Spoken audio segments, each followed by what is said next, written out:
Good morning po ulit mga boss. Update po ulit tayo dito sa ating nire-repair na unit mga boss. Ito po yung ginawa kahapon, nabuhusan na po siya.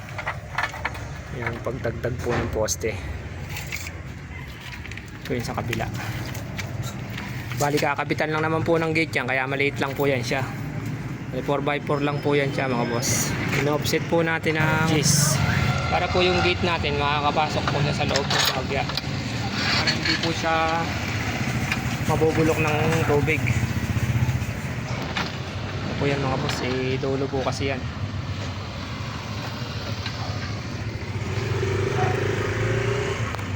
So, bali tutuloy na lang po yung pagbabakal yan.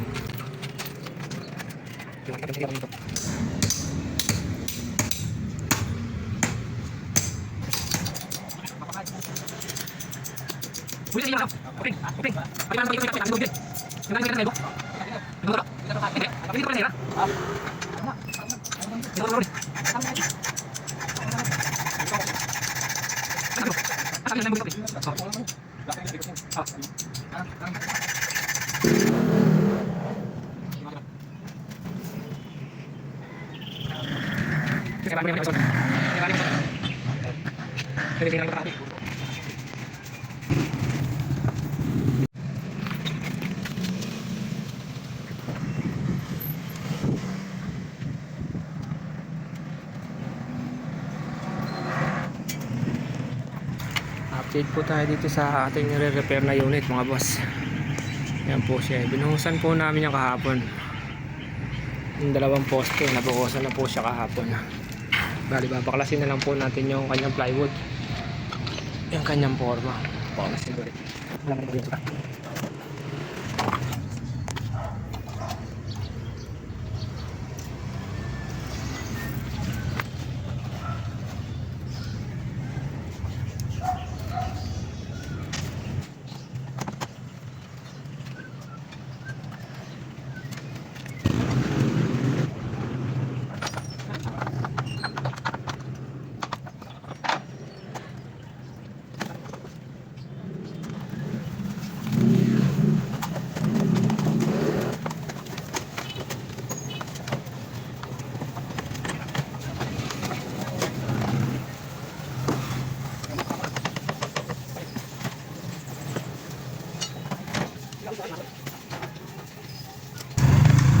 Yung kabuuan niya mga boss, okay naman.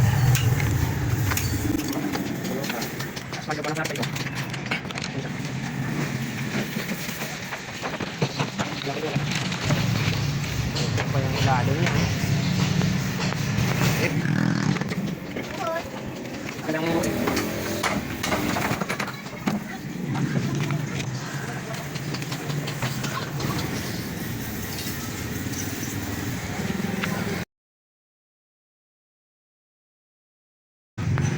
Po, bali biga po nito, bibigaan po kasi yan hanggang doon sa kabila.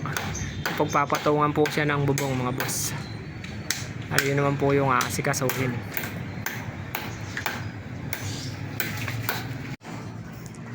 Mga boss, ilalagay na po yung para sa beam nya. Bali isininsi lang po yan doon mga boss sa dating biga nya.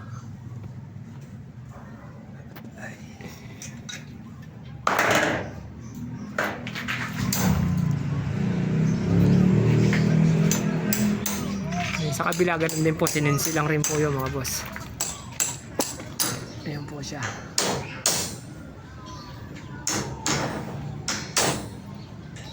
Sininsi lang rin po yan dyan mga boss.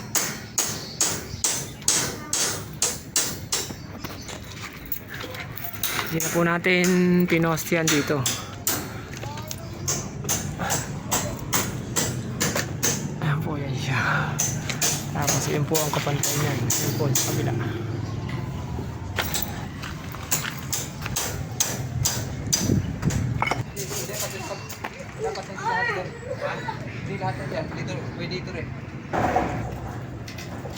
Ay hindi, maiksi dito Chard.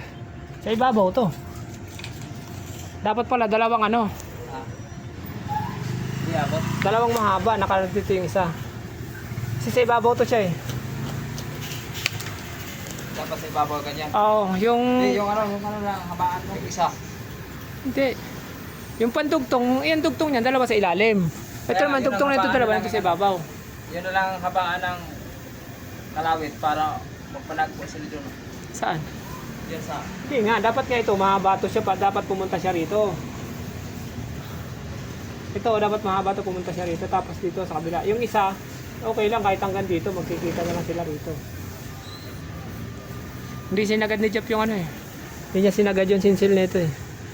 Pero bagay, okay na yan. Ito lang, habaan lang siya. Ah? Hindi, ibig sabihin ito to. Sakto to sa stirrup. Ha? O, di, kahit pang hanggang dito. O, tumirin mo na lang yon. Habaan mo ang ano, kasing ganyang kahaba sa ano. Sa stirrup. Ano yung puputulin? Kulang pa yan sa ibabaw, Jeff eh.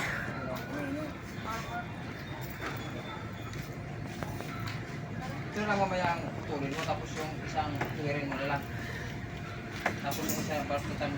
Pwede, oo. Isa lang. Pwede yan, Jeff. Set up pa lang. Set up pa lang yung bakal natin, mga boss. Yung sa kabila, naka-set up na. Ay, biglang umulan.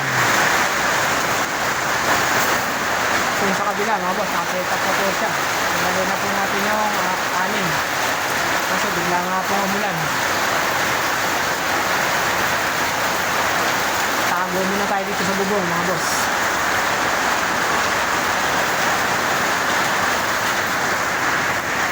Ito, medyo humina na po ulit yung ulan. Ito, mga boss. Tuloy na po yung pagbabakal. Wala na pong ulan.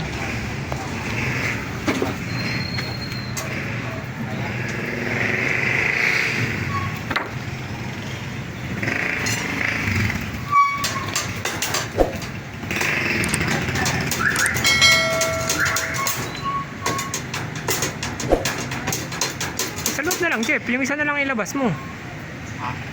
Eh, wala naman sa align yung anilyo mo eh. Tignan mo yung anilyo mo, wala sa align. Tignan mo yung anilyo mo sa baba.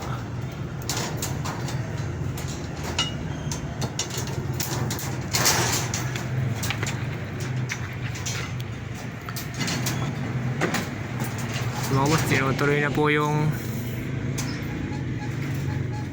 paglalagay po ng anilyo ng beam. Yung naiwan po yan kahapon. Itutuloy na lang po ngayong umaga.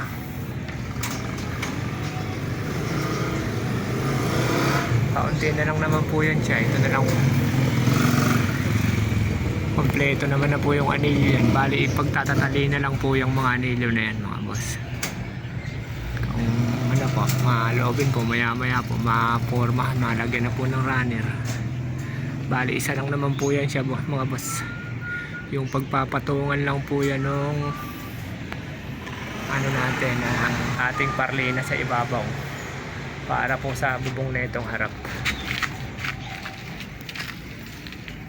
Nabuhusan na po natin yung poste ng isang araw.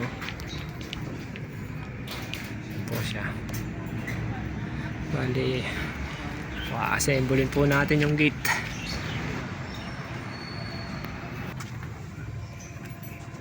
Mga boss, kompleto na po yung bakal ng beam. Yan po siya. Kompleto na po. Bila. Kompleto na po lahat ng anilyo niya, mga boss. Lalagyan na lang po ng runner. Yan po, kasi nakahang po yan dyan. Tapos ito rin po sa kabila, nakahang din po yan sa kabila. Yan po siya. Lalagyan na lang po ng runner, mga boss.